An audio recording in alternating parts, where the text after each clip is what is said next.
Okay, welcome back. Previously हमने अपना कहा था कि हम इंस्टेड ऑफ के जैसे कि लॉग के लिए हम एक स्टेट क्रिएट करेंगे। जिस स्टेट का पर्पस क्या होगा वो देखेगी कि कौन से प्लेयर ने बारी की है, उसका क्या सिंबल है, और ये नंबर ऑफ टर्न क्या है, either it's a first turn, second turn और कौन सा टर्न। ठीक। लेकिन फिर हमने कहा हमारे साथ एक प्रीवियस गेम बोर्ड का कंपोनेंट है, उसके अंदर भी एक स्टेट ऐसी है जिस स्टेट का काम किया है वो देख रही है कि कौन से प्लेयर ने बारी किया है और क्या सिंबल है उसका और कहाँ पे बारी की है, और वो उसको चेंज कर रही है। तो हमने कहा वाई क्यों, ये एक सेंस ही ऐसी सेंस ही नहीं बनती कि हम दो स्टेट्स क्रिएट करें कि जिनमें थोड़ा सा डिफरेंट हो कि एक स्टेट के अंदर दूसरी स्टेट की निस्बत हमें थोड़ा सा ज़्यादा इन्फॉर्मेशन की ज़रूरत है। तो हम क्यों ऐसा काम करें कि दो स्टेट एक सेम काम के लिए with a little bit more data हम क्यों एक नई स्टेट क्रिएट करें। हमने कहा हम गेम्स के अंदर जो डाटा है, जस्ट लाइक गेम बोर्ड के अंदर जो हमारी स्टेट है ये वाली, इसकी जगह पे हम अपनी जो ऐप के अंदर हमने गेम टर्न वाली स्टेट बनाई इसको यूज़ करेंगे, और इसी के अंदर से हम अपने जो डाटा है, यूज़र नेम, यूज़र को कौन सा प्लेयर है, उसका सिंबल क्या है, क्या चीज़ चेंज कर रहा है, वो भी इसके अंदर हो। और फिर हम यहाँ से ही अपने स्टेट लिफ्ट अप के फीचर को यूज़ करते हुए हम दोनों कंपोनेंट्स को अपडेट करें।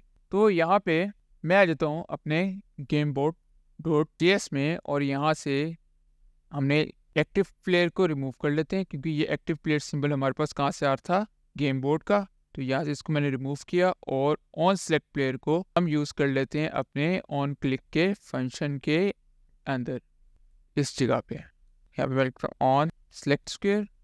ऑलराइट, और फिर वापस हम यहाँ पे ये हमारा गेम बोर्ड भी चेंज होगा, लेकिन इनिशियली अभी हम इसको चेंज नहीं करते, इसको हम वापस आएंगे और फिर इसको हम चेंज करेंगे।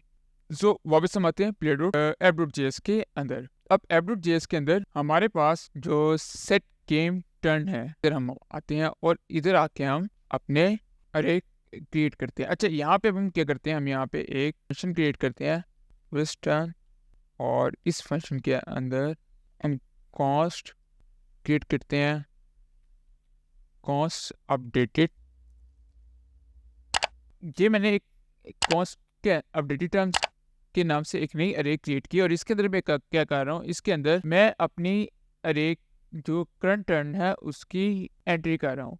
तो मैं यहाँ पे इसके अंदर क्या करता हूँ, इसके अंदर आके मैं एक नई अरे क्रिएट करता हूँ जिसके अंदर मेरी पिछली तमाम एंट्रीज अवेलेबल होंगी। जस्ट लाइक ये अरे है, इसके अंदर अपडेटेड टर्न्स की मैंने अरे क्रिएट की, उसके अंदर मेरे पास जो प्रीवियस जितने भी टर्न्स थे, जस्ट प्लेयर जो टर्न 1 है, ट्रेंड अभी करंटली हम टर्न 5th में है, तो टर्न 1, टर्न 2, टर्न 3, ये सारी इसके अंदर अपडेट होगी, और इसके जो फर्स्ट एलिमेंट होगा वो हमारा लास्ट टर्न होगा। और अब हम क्या करते हैं, अब हम इस अरे के अंदर, चूंकि हमारी अरे है जितने भी टर्न्स की, मतलब प्रीवियस जितने भी टर्न्स है, इनके अंदर हमने एक नया एलिमेंट ऐड करना है, और वो एलिमेंट हमारा जैसे कि मैंने कहा लास्ट वन एलिमेंट होगा। और वो हम किस तरह ऐड करेंगे, वो हम ऐड करने के लिए हम करेंगे, हम बेसिकली उसके अंदर एक ऑब्जेक्ट ऐड कर रहे हैं अपनी अरे के अंदर। और उस ऑब्जेक्ट का मतलब क्या है कि हमारी जो गेम टर्न की अरे है, उस गेम टर्न के अरे के अंदर सारे प्लफ ऑब्जेक्ट्स है, उनके अंदर सारे ऑब्जेक्ट्स हैं। तो अब हमने नया ऑब्जेक्ट इसके अंदर ऐड कर रहे हैं कि हमारा कौन सा स्क्वायर है, कौन से स्क्वायर के अंदर वैल्यू इनपुट हो रही है। तो जिस स्क्वायर के अंदर इनपुट हो रही है, मैं यहाँ पे एक ऑब्जेक्ट क्रिएट करता हूँ स्क्वायर के नाम से। इस स्क्वायर के ऑब्जेक्ट के अंदर हम एक इनर ऑब्जेक्ट है जो कि हमारे पास आ जाता है रो के अंदर हम लिखवाते हैं अपना रो इंडेक्स, और साथ साथ हमारे पास उस जो स्क्वायर का बेसिकली हम उसका एड्रेस दे रहे हैं ना, कि उसका रो कौन सी इंडेक्स पे वो स्क्वायर है जिसकी हम एंट्री करवा रहे हैं, जिसमें हमारा जो प्लेयर है वो वैल्यू इनपुट कर रहा है बेसिकली। और यहाँ पे हम कहते हैं कॉलम कौन सा, कॉल इंडेक्स। उसके साथ साथ हम यहाँ पे ऊपर जो हमारा हैंडल्स के सिलेक्ट स्क्वायर है, यहाँ पे भी हम अपना रो इंडेक्स और कॉलम इंडेक्स पास कर देते हैं। कॉल इंडेक्स हमने पास कर दिया। अब प्लेयर हमारा क्या होगा, जो हमारा हम आते हैं यहाँ पे, और यहाँ पे हमारे पास स्क्वायर तो आ गया कि स्क्वायर पे वैल्यू इनपुट हो रही है, लेकिन कौन से प्लेयर वैल्यू इनपुट कर रहा है, यानी किस प्लेयर की वैल्यू है, टर्न चल रहा है, तो वो हमारे पास आ जाता है। जस्ट लाइक मैं कहता हूँ प्लेयर, और जो हमारे पास प्लेयर है वो हमारा कौन सा होगा, एक्टिव प्लेयर, क्योंकि हमारे पास ये एक्टिव प्लेयर है, आइदर वो x है या 0 है, जो भी हमारा एक्टिव प्लेयर है वो यहाँ पे आ जाएगा। बट इस केस में हमारे पास क्या इशू आएगा, इस एक केस में हम एक दूसरी स्टेट का डेटा को यूज़ कर रहे हैं, हम दो डिफरेंट स्टेट्स के डेटा को हम यूज़ कर रहे हैं। चल तो हमारी गेम टर्न रही है, बट हम यूज़ कर रहे हैं एक्टिव प्लेयर से डेटा, जिसमें हमारे पास इशू आएगा कि हमारी, आप मैंने बताया था कि हमारी जो स्टेट होती है वो स्केड्यूल कर रही होती है बेसिकली, कि उसने प्रीवियस नेक्स्ट स्टेट को स्केड्यूल करती है और उसके in milliseconds in future in milliseconds वो स्टेट को अपडेट करती है। तो इसमें हमारे पास इश्यूज आएंगे मल्टीपल। उन इश्यूज को अवॉइड करने के लिए हम सेकंड वे की तरफ जाते हैं। सेकंड वे हमारे पास क्या होता है, मैं यहाँ पे जो हमारे पास प्लेयर है इसको मैं यहाँ पे लिखने के बजाय इसको मैं लिखूंगा यहाँ पे प्लेयर। अच्छा, अब इस प्लेयर को हम एक्टिव प्लेयर करने के बजाय क्या करते हैं, हम यहाँ पे आते हैं, हम यहाँ पे एक न्यू वेरिएबल क्रिएट करते हैं। मैं कहता हूँ late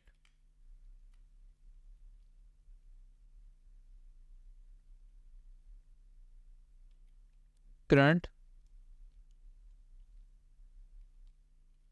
player is equal to X. हमारा जो करंट प्लेयर है वो एक्स है। मैं उसको कहता हूँ इफ लगाता हूँ और कहता हूँ अगर तो मेरी प्रीवियस टर्न्स जो है 0 में। अब मैंने कहा था, जब मैं यहाँ पे अपडेट करता, मैंने कहा था कि जो हमारे पास प्रीवियस टर्न है वो हमारे पास लेटेस्ट वैल्यू होगी कि इस एरे के अंदर जो हमारे पास लेटेस्ट फर्स्ट एलिमेंट जो होगा इस एरे का वो हमारा होगा लेटेस्ट वैल्यू। जस्ट लाइक कि अभी x ने वैल्यू बारी की है तो इसके अंदर x होगा, अगर 0 ने वैल्यू की है तो इसके अंदर 0 होगा। तो ऑब्वियसली बात है 0 की वैल्यू हो गई तो नेक्स्ट हमारी जो बारी होगी वो x की होगी। मैं कहता हूँ अगर तो हमारे प्रीवियस टर्न की जो अरे है उसके 0 में प्लेयर है डॉट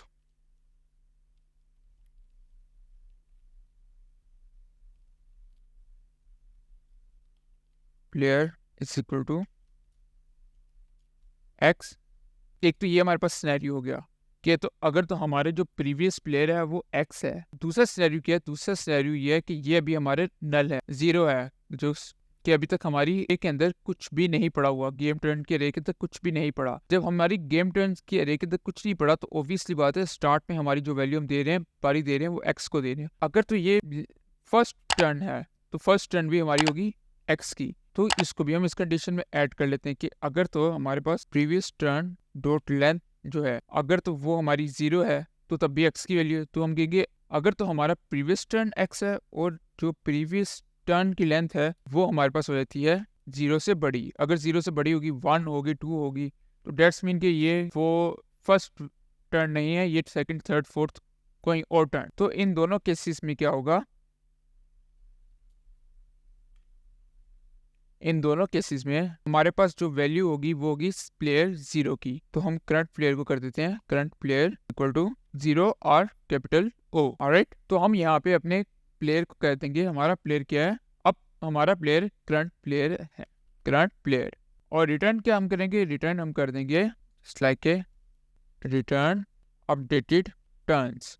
ऑलराइट, अब हमने क्या किया, हमने पहले जो प्लेयर को हम कह रहे थे कि हमारा प्लेयर कौन सा होगा, एक्टिव प्लेयर। एक्टिव प्लेयर हमारा x इनिशियली x था एक्टिव प्लेयर, और हमने यहाँ पे कहा कि हमारा जो previous dot length greater than 0 है। तो डेट्स मीन के हमारे initial player x initial value नहीं है, it's not our first turn, क्योंकि जैसे ही हमारा फर्स्ट टर्न होगा तो हमारी वैल्यू होगी x।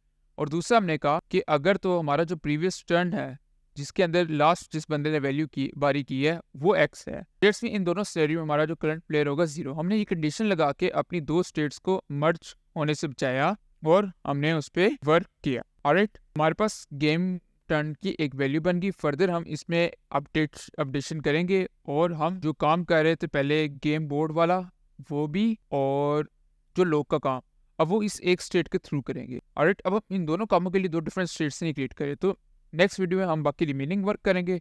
सो मिलते हैं नेक्स्ट वीडियो में।